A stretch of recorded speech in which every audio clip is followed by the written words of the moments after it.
Qu'est-ce que le droit comparé?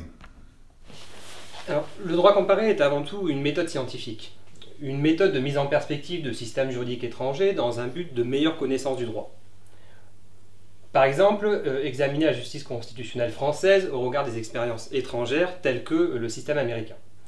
De ce point de vue, le droit comparé n'est pas une simple étude de droit étranger. Le comparatisme ne décrit pas un droit étranger pour lui-même, mais toujours par rapport à un autre droit. Gardons l'exemple précédemment évoqué, là où une étude de droit étranger se limiterait à la seule analyse du système américain de justice constitutionnelle, une étude de droit comparé confrontera ce même système à un système étranger. L'enjeu est en définitive d'élaborer un fonds de connaissances nouvelles sur une problématique juridique particulière. On le voit par exemple à travers les revendications indépendantistes en Écosse et en Catalogne qui sont particulièrement propices à la comparaison.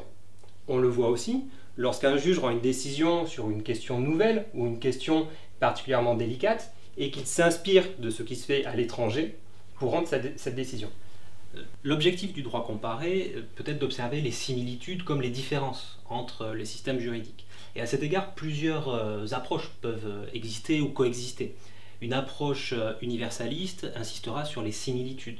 Une approche relativiste mettra plutôt l'accent sur les différences. Et une approche pluraliste s'inscrira à la jonction en examinant à la fois les points de convergence et les points de divergence entre les systèmes. Et d'ailleurs, le droit comparé ne s'arrête pas forcément à l'étude de la règle de droit. Là encore, différentes approches se combinent.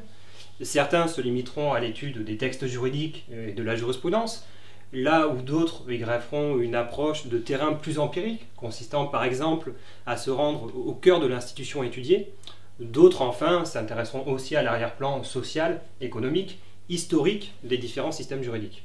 Et dans cette perspective, le droit comparé peut aussi favoriser une ouverture vers d'autres disciplines ou une ouverture vers l'interdisciplinarité.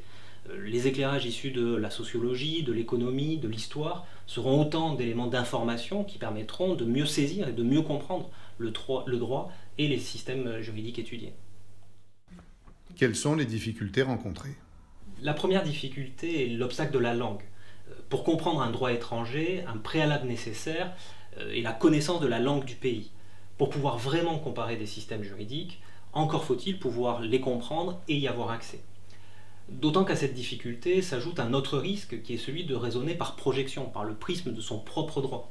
De sorte que le comparatif doit toujours se montrer prudent s'agissant à la fois de l'objet qu'il compare et des résultats de sa comparaison.